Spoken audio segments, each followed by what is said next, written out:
Hello students, welcome to Vivekananda Bright Future Academy. Today's topic is on interchange of parts of speech in sentence, or we can say in another word, that is transformation of sentences by changing parts of speech. আজকের গুরুত্বপূর্ণ আলোচনা হলো কি গ্রামারের একটা অত্যন্ত গুরুত্বপূর্ণ topic, সেটা হলো ইন্টারচেঞ্জ অফ পার্টস স্পিচ। এটা পরীক্ষায় খুব আসে, বিশেষ করে 7, 8, 9, 10, 11, 12। এখানে আমরা কি দেখাবো, একটা বাক্যে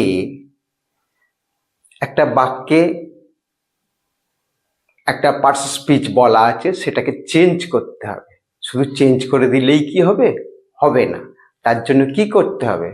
কনস্ট্রাকশনটা ঠিক রাখতে হবে। আমি একটা উদাহরণ দিয়ে এখানে দেখিয়েছি, দেখো হেডিংটা দিয়েছি interchange of parts speech, interchange of parts speech in sentences. He is an honest man, সে একজন সৎ লোক। He is an honest man, সে একজন সৎ লোক। তাহলে সে কেমন লোক গো? সৎ। অর্থাৎ ম্যানটা নাউন, তার আগে এই অনেস্ট কথাটা বসেছে। এটা কি করছে? পরিচয় দিচ্ছে নাউনটার, কেমন লোক, সৎ লোক। তাহলে এই অনেস্টটা হলো অ্যাডজেক্টিভ। এটাকে আমাকে বলেছে নাউন করতে, অনেস্টটাকে নাউন করতে। অনেস্টটাকে শুধু নাউন করে দিলেই কি হবে? আমি যদি এরম লিখতাম হি ইজ অ্যান অনেস্টি, হতো কি? হতো না। তাহলে কিভাবে করতে হবে? সেন্টেন্সটা একটু বিশেষভাবে লিখতে হবে। এখানে দেখিয়েছি, দেখো he is known for his honesty, সে একজন সৎ লোক, তাহলে সে তার সততার জন্য পরিচিত। তাহলে he is known for his honesty, এটা নাউন হয়েছে। তাহলে এইভাবে আমাদের বাক্যগুলো কিন্তু চেঞ্জ করতে হবে। ঠিক আছে, তাহলে আমরা ডিটেলসে যাই। তাহলে আমরা এবার ডিটেলসে আসছি। এগুলো আমাদের ভালো করে বুঝতে হবে, যদি না বুঝি তাহলে কিন্তু আমরা পারবো না। তাহলে আমি বলছি কি, what is interchange of parts of speech? Interchange of parts of স্পিচটা কি? হ্যাঁ, interchange of parts of speech অন্য কিছু নয়। যেমন আমরা একটা বাক্যের বা সেন্টেন্সের ওয়ার্ডের যখন পার্টস অফ স্পিচের পরিবর্তন করি, অথচ তার মানে কিছু বদলায় না, কেবল কনস্ট্রাকশনটা একটু ঠিক করে লিখতে হয়, সেটাই হবে ইন্টারচেঞ্জ অফ পার্টস স্পিচ। আমি এখানে বেশ কয়েকটা উদাহরণ দিয়ে দেখিয়েছি, সেগুলো তোমরা দেখলেই বুঝতে পারবে যে এটা এইভাবে হয়। তাহলে এটা যদি আমরা ভালো করে না শিখি তাহলে কিন্তু খুব আমাদের বিপদ হবে, অর্থাৎ আমরা শিখতে পারবো না। এটা খুবই কমন টপিক, অথচ খুবই গুরুত্বপূর্ণ টপিক। তাহলে লেটস ডিসকাস। আমরা করতে যাচ্ছি interchange of parts speech in sentences. একটা বাক্য আমি এভাবে লিখেছি, দেখো দি বয় ইজ ব্রেভ, ছেলেটা সাহসী। ছেলেটা কেমন? সাহসী। ব্রেভ মানে এটা অ্যাডজেক্টিভ হয়েছে, ছেলেটার পরিচয় দিয়েছি যেহেতু। এবার এটা আমরা দেখাচ্ছি দি বয় শোজ ব্রেভারি, ছেলেটা সাহসিকতা দেখায় বা প্রদর্শন করে। অথবা সহজ করে লিখলে এটা লিখতে পারতাম দি বয় হ্যাজ ব্রেভারি, ছেলেটির সাহসিকতা আছে। ঠিক আছে, এইভাবে সহজ করে লিখতে হয়। 2 নাম্বার বাক্য লিখেছি, দেখো দি গার্ল ইজ বিউটিফুল, মেয়েটা কেমন গো? সুন্দর। তাহলে মেয়েটার পরিচয় দেওয়া হচ্ছে, এটা অ্যাডজেক্টিভ, এটাকে নাউন করতে হবে। বিউটিফুলের নাউন কি হয়? বিউটি। বিউটি ভার্ব কি হবে? বিউটিফাই, সুন্দর করা। তেমনি এটার কি হবে? Adverb, beautifully. আমরা এখানে তাহলে আলোচনা করব 4টে পার্টস অফ স্পিচ নিয়ে। সেটা হচ্ছে কি নাউন থেকে অ্যাডজেক্টিভ বা অ্যাডজেক্টিভ থেকে নাউন, ভার্ব থেকে নাউন বা নাউন থেকে ভার্ব বা অ্যাডভার্ব। এইভাবে আমরা জিনিসগুলো আলোচনা করতে, অর্থাৎ নাউন, ভার্ব, অ্যাডজেক্টিভ এবং অ্যাডভার্ব, এই 4টে এর মধ্যে আমরা আমাদের আলোচনাটা সীমাবদ্ধ রাখবো। এইভাবে চেঞ্জটা আমাদের করতে হবে। এটা পরীক্ষায় আসে, খুব ভালো করে তোমাদের করতে হবে। যদি ভালো করে শিখতে না পারো তাহলে কিন্তু মুশকিল হয়ে যাবে। তাহলে দেখো কি করলাম। তাহলে দি বয় ইজ ব্রেভ, আমি লিখলাম দি বয় শোস ব্রেভারি, ছেলেটি সাহসী, ছেলেটি সাহসিকতা দেখায়। দি গার্ল ইজ বিউটিফুল, মেয়েটি সুন্দর। তাহলে the girl possesses great beauty.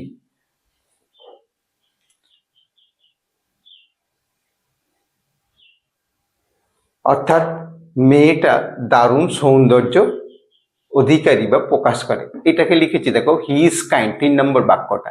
সে দয়ালু, সে কি দয়ালু, সেটাকে লিখেছি হি হ্যাজ কাইন্ডনেস, তার দয়া আছে। তাহলে মানে কি বদলালো? কোনো ক্ষেত্রেই মানে বদলালো না, অথচ আমার ইন্টারচেঞ্জ অফ পার্টস স্পিচ হয়ে গেল। শুধু আমরা এরকম কাইন্ড থেকে কাইন্ডনেস এরম লিখলে তো হবে না, সেগুলো এইভাবে করতে হবে। হি শোজ গ্রেট কাইন্ডনেস, সে মহান দয়া দেখায়, প্রদর্শন করে। এইভাবে প্রত্যেকটা কিন্তু চেঞ্জ করতে হবে। যদি আমরা এটা একটু ভালো করে শিখি তাহলে কিন্তু আমরা সহজেই পারবো। এখানে আমাদের একটা জিনিস মনে রাখতে হবে, এই যে কোনটার পার্টস অফ স্পিচ কি হবে সেটা কি করে জানবো, এর জন্য আমাদের সাফিক্স এবং প্রেফিক্স এটা শিখতে হবে, ভালো করে শিখতে হবে, এগুলো একটু মনে রাখতে হবে। অর্থাৎ তার জন্য সাফিক্স কি, অর্থাৎ শব্দের পরে বা ওয়ার্ডের পরে যখন কিছু আমরা যুক্ত করে সেটাকে নাউন, অ্যাডজেক্টিভ বা ভার্ব এভাবে করব, সেটা হবে সাফিক্স। আর আগে যখন যুক্ত করব তখন সেটা হবে প্রেফিক্স। যেমন আমি দেখাচ্ছি হ্যাপি, সেটাকে প্রেফিক্স যুক্ত করলাম, আনহ্যাপি, মানেটা পাল্টে গেল। তেমনি ভাবে আমরা দেখাচ্ছি বিউটি, তার সাথে ফুল যোগ করছি, পরে যুক্ত করছি মানে সাফিক্স, অর্থাৎ পিটা আগে হয়, এসটা পরে হয়। সাফিক্স হচ্ছে পরে যুক্ত হবে আর প্রেফিক্স হচ্ছে আগে যুক্ত হবে। এই সাফিক্স প্রেফিক্সের উপর আমার একটা ভিডিও আছে, সেটা তোমরা দেখে নিলে কিন্তু এটা তখন সহজ মনে হবে। এইটা আমাদের জানা দরকার। অর্থাৎ আমাদের এখানে বেশ কিছু আমি তোমাদের ভিডিওর মধ্যে দিয়ে দেব, মানে কোন কোন জিনিস থাকলে সেটা নাউনের ক্যাটাগরিতে পড়বে, কোন কোন জিনিস যুক্ত হলে সেটা অ্যাডজেক্টিভ হবে, কোন কোন জিনিস যুক্ত থাকলে সেটা ভার্ব হবে, কোন কোন জিনিস যুক্ত থাকলে সেটা অ্যাডভার্ব হবে। এই যে জিনিসগুলো যদি আমরা জানতে পারি তাহলে আমরা সহজেই পরিবর্তনটা করতে পারবো। আমাকে যদি বলে একটা চেঞ্জ করতে, কারেজ, সেটাকে ভার্ব করতে বলে, আমি যদি কি দিয়ে যুক্ত করে ভার্ব করতে এটা যদি না জানি তাহলে করব কি করে? তাহলে কারেজ হলো নাউন, কারেজাস অ্যাডজেক্টিভ, কারেজাসলি অ্যাডভার্ব, আর এনকারেজ উৎসাহিত করা এটা হলো ভার্ব। এইগুলো আমাদের ভালো করে বুঝতে হবে। তাহলে আবার আমরা পরবর্তী টপিকে এই টপিকের পরবর্তী আলোচনায় চলে যাচ্ছি। দেখো আমরা এখানে কি করেছি, প্রথমে আমরা করেছিলাম অ্যাডজেক্টিভ থেকে নাউন করেছিলাম, এরপর আমরা দেখাচ্ছি নাউন থেকে অ্যাডজেক্টিভের পরিবর্তনগুলো। কিভাবে এটা করেছি সেটা তোমরা একটু লক্ষ্য করো, তাহলেই বুঝতে পারবে। এই জিনিসগুলো মানে একেবারে ক্লাস 5 থেকে 10 পর্যন্ত এবং চাকরি বাকরির পরীক্ষা 11-12 পরীক্ষাতেও পড়ে। এটা গ্রামার এবং গ্রামারের ভোকাবুলারির মধ্যে পড়ে। দেখো, he is a man of courage, সে একটা সাহসী লোক, সে একটা লোক সাহসিকতার লোক, সে একটা সাহসিকতার লোক। এই যে এই বাক্যগুলো লিখেছে এগুলো তোমাকে এইভাবেই করতে হবে। এখানে উভয়মুখী চিহ্ন দিয়েছি, অর্থাৎ যেমন নাউন থেকে অ্যাডজেক্টিভ আসা যায়, তেমনি একই বাক্য থাকলে অ্যাডজেক্টিভ থেকে নাউনে এইভাবে আসা যাবে, এটা তোমাদের খেয়াল রাখতে হবে। তাহলে he is a man of courage, সে সাহসিকতা। এখানে খেয়াল রাখো, অফ প্রিপোজিশনের পরে সান্বয়ে নাউনই রাখা হয়, নাউন বা প্রোনাউন রাখা হয়। তাহলে এখানে প্রিপোজিশনের পরে এটা আছে নাউন। তাহলে এরপর হচ্ছে হি ইজ এ কারেজাস ম্যান, সে একটা সাহসী লোক, সে সাহসিকতার লোক, সে একটা লোক কিসের, সাহসিকতা। আর আমি সেটাকেই বললাম কি, he is a man of কারেজটাকে বললাম হি ইজ এ কারেজাস ম্যান। তাহলে মানে কি চেঞ্জ হলো না। এটা কিন্তু ট্রান্সফরমেশন অফ সেন্টেন্স, যেটা এর আগে আমরা ভিডিও করেছি তারও আন্ডার এটা পড়তে পারে মানে পড়ে, সেখানে লং হয়ে যাবে বলে ওটা আলাদা করে করিনি। এরপর দেখো, she is a woman of beauty, সে একটা সৌন্দর্যের মহিলা। হি ইজ এ ম্যান বা ওম্যান অফ বিউটি, নাউন। এটাকেই কইছি she is a beautiful woman. সে একজন সুন্দর মহিলা। সুন্দর, সে একজন সুন্দর মহিলা। এই যে প্রত্যেকটা ক্ষেত্রে দেখো কিভাবে করেছি। তাহলে যখন পরে নাউনটা বসাচ্ছি তার আগে তাহলে সেটা হচ্ছে অ্যাডজেক্টিভ, আবার প্রিপোজিশনের পরে যখন যেটা বসাচ্ছি সেটা হচ্ছে নাউনে দেওয়া আছে। একটা দেখে বুঝতে হবে, কি করে বুঝবো যে এটা কি পার্টস অফ স্পিচ দেওয়া আছে। ওই যে বললাম সাফিক্স প্রেফিক্স শিখে নিয়ে কোনগুলো শেষে মানে কি থাকলে শেষে সেটা নাউন হবে। যেমন আমি বলছি ধরো শেষে মেন থাকলে নাউন হবে, শেষে শিপ থাকলে নাউন হবে, শেষে ডবলই থাকলে নাউন হবে। এরকম প্রচুর আছে। আমি যদি পারি তোমাদের এগুলো ভিডিওর মধ্যে ইনক্লুড করে দেবো, তাহলে তোমাদের বুঝতে সুবিধা হবে। She is a beautiful woman, সে একজন সুন্দরী মহিলা, এটা অ্যাডজেক্টিভ হয়েছে। আবার পরেরটা একইভাবে প্রত্যেকটা বাক্য লিখেছি, যেহেতু 4টে বাক্য লিখেছি, 4টে বাক্যই একই কনস্ট্রাকশন দিয়ে। He is a man of wisdom, he is a man of wisdom. তাহলে এটাকে আমরা, এটা নাউন, উইজডম মানে জ্ঞান, তাহলে he is a wise man, সে একটা জ্ঞানী লোক, সে একটা জ্ঞানী বা বিজ্ঞ লোক। বুঝে যাচ্ছে তো? এইভাবে বুঝতে হবে।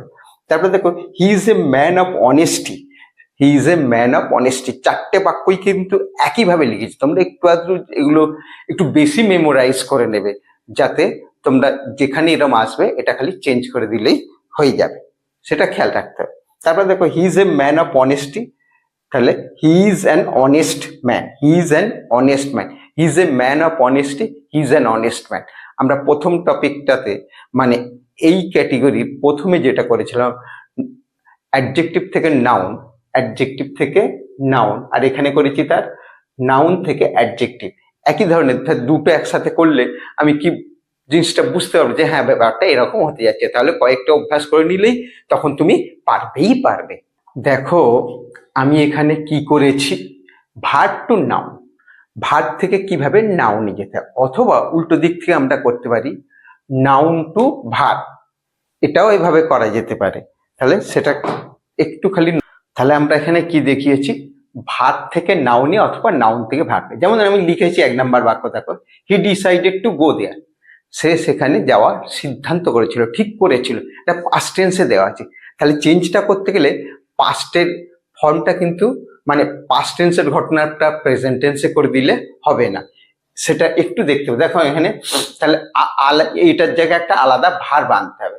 She made a discussion, she made a decision to go there, সে সেখানে যাওয়ার একটা প্রস্তাব করেছিল।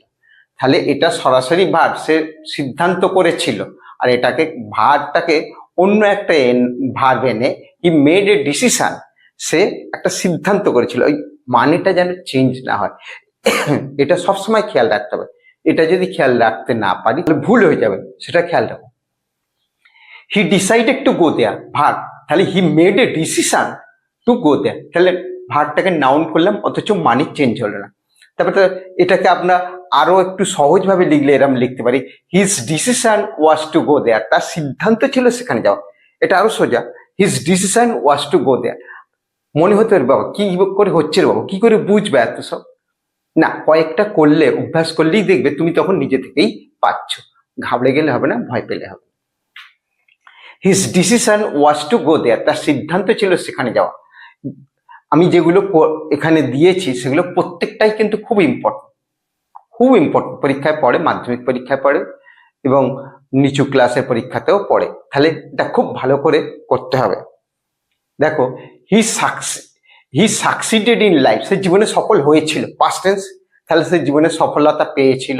হি গট সাকসেস ইন লাইফ, অথবা হি অ্যাচিভড সাকসেস ইন লাইফ, একটা ভার্ব নিয়ে এলাম বুদ্ধি করে যাতে মানেটা চেঞ্জ না হয়। তাহলে সে সফল হয়েছিল বা সফলতা লাভ করেছিল, সাকসিড যদি মানেটা করি, তাহলে অন্য একটা ভার্ব এনে সেই এটাকে নাউন করলাম। আমি এরম লিখে দিতে পারি না, আমি এরম লিখে দেবো কি হি সাকসেস ইন লাইফ, সেন্টেন্সের কনস্ট্রাকশন হলো না, মানেও ঠিক মতো হবে না। তাহলে ঠিক করে করতে হবে, বুঝতে হবে। He succeeded in life, he achieved success in life, অথবা he got success in life, সে জীবনে সফলতা পেয়েছিল। 3 নম্বরটা দেখো কি করেছি, সি রিফিউজড মাই প্রপোজাল, সে আমার প্রস্তাবটা প্রত্যাখ্যান করলো, প্রস্তাব প্রত্যাখ্যান করার একটা ব্যাপার আছে। তাহলে সি রিফিউজড, সে প্রত্যাখ্যান করেছিল। তাহলে রিফিউজড প্রত্যাখ্যান করেছিল, এটার জায়গায় আমি কি করেছি, হি মেড এ রিফিউজাল। এইগুলো সাথে মেক বা মেড এই ভার্বগুলো আনা হয়। He made a refusal of my proposal, সে আমার প্রস্তাবের একটা কি প্রত্যাখ্যান করেছিল, সে আমার প্রস্তাবের একটা প্রত্যাখ্যান দিয়েছিল। হি made a refusal of my proposal. তারপর দেখো, দে ডিসকাস দি ম্যাটার, তারা ব্যাপারটা আলোচনা করেছিল। তারা ব্যাপারটা কি করেছিল, আলোচনা করেছিল। ডিসকাসটা কি ভার্ব এবং পাস্ট টেন্সে আছে, তাহলে এখানে হ্যাড ভার্ব নিয়ে এলাম, কারণ পাস্ট টেন্সটা তো ঠিক রাখতে হবে। They had a discussion about the matter. আবার প্রিপোজিশনটাও কি হবে এটাও বসানোর একটা কৌশল এখানে আছে, সেটা খেয়াল রেখে করতে হবে। তাহলে they had a discussion about the matter, এই ম্যাটারটার বিষয়ে তাদের একটা আলোচনা ছিল। তাহলে কোনো জায়গায় কি মানে বদলালো, বদলানো না। এইভাবে যদি আমরা করি তাহলে কিন্তু আমরা সহজেই করতে পারবো। তাহলে কি করেছি দেখো, they had a discussion, they had a discussion about the matter, they discuss the matter, they had a discussion about the matter. এইভাবে কিন্তু আমাদের করতে হবে। দেখো আমি এখানে উল্টো করেছি, ভার্ব থেকে নাউন। আগের বারে করলাম নাউন থেকে ভার্ব, এখানে ভার্ব থেকে নাউন কয়েকটা করেছি। She gave me an invitation, সে আমাকে একটা নিমন্ত্রণ দিয়েছিল। তার মানে কি, সে আমায় নিমন্ত্রণ করেছিল। তার নিমন্ত্রণ করে ইংরেজি আমি তো জানি, কিন্তু গেভ আছে পাস্ট টেন্সে দেওয়া আছে, তাহলে আমার ইনভাইটটা পাস্ট টেন্সেই করতে হবে। তাহলে আমি এরকম ভাবে লিখতে পারি, সি ইনভাইটেড মি, সে আমাকে নিমন্ত্রণ করেছিল। কিন্তু একদম পাতি জিনিস, খুব সাধারণ জিনিস। তাহলে ক্লাস 9-এর ওয়েস্ট বেঙ্গল বোর্ডের 9-এর পরীক্ষা এটা কিন্তু আছে, খুব ভালো করে করতে হবে। তাহলে C gave me an invitation, তাহলে সি ইনভাইটেড মি, সে আমায় নামন্ত্রণ, এরকম করেছি। দেখো এইসব ভার্বগুলো দিয়ে ব্যাপারগুলো করতে হয়। He gave me a suggestion, সে আমাকে একটা সাজেশন দিয়েছিল, প্রস্তাব দিয়েছিল। তাহলে এটা he suggested something to me, সে আমাকে কিছু একটা সাজেস্ট করেছিল, প্রস্তাব দিয়েছিল। এই যে করলাম, তাহলে এখানে এটা সাজেশন নাউন ছিল, এখানে ভার্ব করে দিলাম। এখানে নাউন ছিল, ভার্ব করে দিলাম। পাস্ট টেন্সে আছে বলে, যদি প্রেজেন্ট টেন্স থাকতো she gives me an invitation, তাহলে সি ইনভাইটস মি হতো। তেমনি he gives me a suggestion যদি হতো তাহলে কি হতো, he suggests something to me হতো। তাহলে টেন্সটাও ঠিক রাখতে হবে, খেয়াল রেখে করতে হবে। দেখো এখানে আরো সুন্দর করে আমি অন্য একটা, এই ক্যাটেগরিরই অন্য একটা জিনিস দেখিয়েছি, কি অ্যাডভার্ব টু অ্যাডজেক্টিভ অথবা অ্যাডজেক্টিভ থেকে অ্যাডভার্ব যেভাবে দেবে। এখানে ওই জন্য প্রত্যেকটা উল্টো করে করে মানে উভমুখী চিহ্ন দিয়ে করেছি। দেখো, he is a careful driver, সে একজন যত্নবান ড্রাইভার। তার মানে এটাকে কি করতে হবে, অ্যাডভার্ব করতে হবে। অ্যাডভার্ব আমরা জানি শেষে এলওয়াই থাকলে সানভার্স এটা অ্যাডভার্ব হয়। কার, অ্যাডজেক্টিভের। অ্যাডজেক্টিভের শেষে এলওয়াই থাকলে সানভার্স এটা অ্যাডভার্ব হয়। দেখো আমি দেখিয়েছি, he is a careful driver, সে একজন যত্নবান ড্রাইভার। অ্যাডজেক্টিভ, কেমন ড্রাইভার গো, কেয়ারফুল, তাহলে এটা অ্যাডজেক্টিভ। এবার এইটাকেই আমি করেছি। এইখানে খেয়াল রাখতে হবে, প্রত্যেকটা শেষের নাউনগুলোকে সব ভার্ব করেছি, নাউনগুলোর ফর্মটাকে ভার্বের ফর্মে এনে করেছি প্রত্যেকটা ক্ষেত্রে। দেখো, হি ড্রাইভস কেয়ারফুলি, সে যত্ন সহকারে, যত্নবান ভাবে, যত্নের সহিত গাড়ি চালায়। তারপর দেখো, she is a beautiful singer, সে একজন সুন্দরী গায়িকা। She is a beautiful singer, খুব সুন্দর গান করে আর কি, এই অর্থে অ্যাডজেক্টিভ বিউটিফুলটা। তাহলে এই নাউনটাকে ভার্ব করেছি, সিঙ্গারের নাউন হচ্ছে সিং, তাহলে সি সিংস বিউটিফুলি। দেখো প্রত্যেকটা ক্ষেত্রে অ্যাডভার্ব করে দিয়েছি, শেষের নাউনটাকে ভার্ব করেছি। এইভাবে প্রত্যেকটাই করেছি। এইটা যদি মনে রাখতে পারি তাহলে সহজ হয়ে যাবে, তুমি নিজেই সব পারবে, কেন পারবে না। সে সিংস বিউটিফুলি, সে সুন্দরভাবে গান করে। তারপরে দেখো, হি ইজ এ কুইক রানার, সে প্রচন্ড দ্রুত দৌড়ায়। কেমন দৌড়ায়, কুইক। কুইক মানে অ্যাডজেক্টিভ। তাহলে এইটাকেই আমরা রানটাকে এটা রানার নাউন ছিল, সেটাকে ভার্ব করেছি। He runs quickly, he runs quickly, কুইকলিটা করেছে কি অ্যাডভার্ব। তাহলে কুইকটা ওখানে অ্যাডজেক্টিভ করেছিলাম, আর এখানে করলাম কি অ্যাডভার্ব। তাহলে হি রানস কুইকলি। তারপরটা দেখো, he is a slow speaker, সে খুব ধীরে ধীরে কথা বলে, স্লো স্পিকার। এটাকে তাহলে স্পিকারটা নাউন আছে ওটাকেই ভার্ব করব, স্পিকারের ভার্ব কি হবে স্পিক, তাহলে এখানে থার্ড পার্সন আছে বলে এস যোগ করছি, তাহলে হি স্পিক্স স্লোলি। তাহলে এই ফর্মুলাটা কি হলো দেখো, শেষের নাউনটাকে ভার্বে রূপান্তরিত করলাম আর এই অ্যাডজেক্টিভটাকে অ্যাডভার্ব করে দিলাম, তাহলেই কিন্তু আমার জিনিসগুলো সহজেই হয়ে গেল। একটু কষ্ট করে মনে রাখলেই কিন্তু এগুলো তুমিও পারবে, সবাই পারবে, খালি একটু বুঝতে হবে। তাহলে প্রত্যেকটা আমি এইভাবে দেখালাম, তোমরা বোঝার চেষ্টা করো। দেখো আমরা আরো দুই একটা আলোচনা করেছি, আমরা এই আলোচনাটা এখানে শেষ করব, তারপরে আমরা তোমাদের জন্য কয়েকটা প্র্যাকটিস দেব, তোমরা উত্তর বলবে। দেখো এখানে কি করেছি, ভার্ব থেকে অ্যাডজেক্টিভ করেছি অথবা অ্যাডজেক্টিভ থেকে ভার্ব হবে। যেমন ধরো দি স্টোরি ইন্টারেস্ট মি, গল্পটা আমায় আকর্ষণীয় করেছে, করে, গল্পটা আমায় আকর্ষণীয় করে, অর্থাৎ ইন্টারেস্ট এখানে ভাগ করেছে। এটাকে আমি নাও এতে কি করবো অ্যাডজেক্টিভ, তাহলে ইন্টারেস্টেড অ্যাডজেক্টিভ কি হবে ইন্টারেস্টিং, আমরা বলি তো ইন্টারেস্টিং স্টোরি, খুব আকর্ষণীয় গল্প, তাহলে সেটাই কইছি the story is interesting to me, গল্পটা আমার কাছে আকর্ষণীয়, দি স্টোরি ইজ ইন্টারেস্টিং। এইটা ধরো ইন্টারেস্ট আছে, যদি লিখতাম দি স্টোরি ইন্টারেস্টেড মি, তখন এই ভার্বটাও ওয়াজ হয়ে যেত, the story was interesting to me. তারপরে দেখো দি নিউজ সারপ্রাইজড মি, খবরটা আমায় কি করেছিল অবাক করে দিয়েছিল, সারপ্রাইজ এখানে ভার্ব করেছে, তাই ভার্ব থেকে আমি কিসে আসবো অ্যাডজেক্টিভে আসবো, সেটাই তো আমায় এখানে আমি লিখেছি। তাই দি নিউজ সারপ্রাইজড মি, খবরটা আমাকে অবাক করেছিল, তাহলে আমি এটাকে অ্যাডজেক্টিভ করলাম আই ওয়াজ সারপ্রাইজড, এরকম বলি তো I was surprised to hear the news, বা I was surprise at hearing the news, সারপ্রাইজের পর অ্যাট সানবাই বসে, I was surprised at the news, আমি খবরটাতে অবাক হয়েছিলাম, সারপ্রাইজটা এখানে অ্যাডজেক্টিভ করেছি। তাহলে এইভাবে যদি আমরা প্রত্যেকটা জিনিস ভালো করে পড়ি, ভালো করে চেষ্টা করি গ্রামারের, তাহলে কিন্তু আমরা সবাই পারবো। তাহলে তোমরা কি কিছু শিখেছো, কি শিখেছো সেটা আমরা পরীক্ষা করব।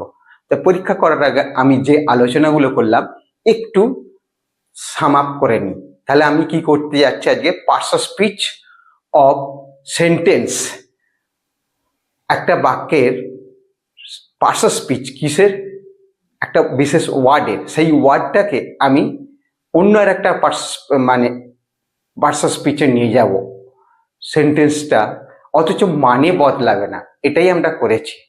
তাহলে আমাদের আলোচনার টপিক আমরা এইভাবে সাম আপ করছি। তাহলে আমাদের হেডিংয়ে ছিল interchange of parts of speech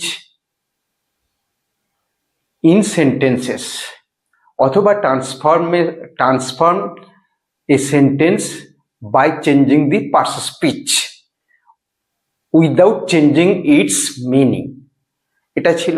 তাহলে সেটাই আমরা করেছি, আমরা দেখিয়েছি নাউন থেকে ভার্বে বা ভার্ব থেকে নাউনে, নাউন থেকে অ্যাডজেক্টিভ বা অ্যাডজেক্টিভ থেকে নাউন, অথবা অ্যাডজেক্টিভ থেকে অ্যাডভার্ব বা অ্যাডভার্ব থেকে অ্যাডজেক্টিভ, এইভাবে, বা আমি যেমন এখানে ফের দেখিয়েছি ভার্ব থেকে অ্যাডজেক্টিভ বা অ্যাডজেক্টিভ থেকে ভার্ব, এইভাবে চেঞ্জগুলো আমরা করেছি এবং সেখানে বিশেষ কিছু বাক্যের কনস্ট্রাকশন আমরা দেখিয়েছি, সেগুলো আমাদের মনে রাখতে হবে, এগুলো শিখতে পারলেই তোমরা পারবে। তাহলে এসো তোমাদের জন্য আমি কয়েকটা নিয়ে এসেছি। তাহলে দেখো আমি তোমাদের প্র্যাকটিসের জন্য কয়েকটা দিয়েছি, এটা তোমরা করবে। কি দিয়েছি, হি ইজ এ ব্রেভ বয়, সে একজন সাহসী ছেলে। তাহলে নাউন করতে বলেছে, ব্রেভের নাউন কি ব্রেভারি, শুধু ব্রেভারি করে দিলেই হবে না, কেমন করে করতে হয় তোমরা, তোমাদের বোঝানো হয়েছে সেটা তোমরা করবে এবং কমেন্ট বক্সে লিখে জানাবে। 2 নাম্বারটা দেখো, he is an honest man, সে একজন সৎ ব্যক্তি, নাউন নিয়ে করতে হবে, অর্থাৎ অনেস্ট এটা অ্যাডজেক্টিভ, এর নাউন কি হবে অনেস্টি, উত্তরটা তোমরা লিখবে, ঠিক আছে। তারপর দেখো, he is a careful driver, সে একজন যত্নবান ড্রাইভার, এটাকে কি করতে হবে ভার্বে রূপান্তরিত করতে হবে, মানে সে যত্নবান ভাবে গাড়ি চালায়, এটাও তোমরা বাড়িতে করবে, করে আমাকে কমেন্ট বক্সে উত্তরটা দেবে। তাহলে আমরা এখানে কিছু জিনিস শিখলাম, সেটা হচ্ছে কি আমাদের খেয়াল রাখতে হবে কি করে আমরা করব। তাহলে প্রথমে দেখতে হবে কোন পার্টস স্পিচ দেওয়া আছে, কিসে রূপান্তরিত করতে হবে, এবং তাতে টেন্সেরও কোনো পরিবর্তন হবে না, কনস্ট্রাকশনের মানে টেন্সের কোনো পরিবর্তন হবে না, আর কি মানে যেন চেঞ্জ না হয়। এই চারটে জিনিস তোমাদের মনে রাখতে হবে, তাহলেই কিন্তু তোমরা ফুল মার্কস পাবেই পাবে। তাহলে আমরা আজকে এখানে বিদায় নেব। ভিডিওটা যদি তোমাদের ভালো লেগে থাকে তাহলে অবশ্যই একটা লাইক করে দেবে, এবং যদি চ্যানেলে নতুন হয়ে থাকো তাহলে অবশ্যই চ্যানেলটাকে সাবস্ক্রাইব করবে এবং ভিডিওটা শেয়ার করতে কিন্তু ভুলবে না। তাহলে অনেকেরই অজ্ঞাত মানে অনেকেরই ব্যাপারটা অজানা থেকে যাবে। তাহলে আমাদের কর্তব্য যে আমরা যেটা জানি, বিশেষ করে বন্ধুদের সেটা যদি শেখাই, তাহলে শেখায় কি, শিক্ষা এমনই একটা ব্যাপার, যত দেবে তত শিক্ষা বাড়বে। তাহলে আমি এটা বন্ধুদের জানাতে সাহায্য করবো। দরকার হয় বন্ধু যদি বুঝতে না পারে, আমি যদি নিজে বুঝি, তাহলে সেটাকে আমি বন্ধুকে বোঝাবো, তাহলে আমার জ্ঞানটা আরো বৃদ্ধি পাবে। তাহলে আজকে এখানেই বিদায় নিচ্ছি। বিবেকানন্দ ব্রাইট ফিউচার একাডেমির তরফ থেকে তোমাদের সকলকে ধন্যবাদ জানাচ্ছি। আবার দেখা হবে পরবর্তী কোনো ভিডিওতে। Thank you for the day, best of lakh.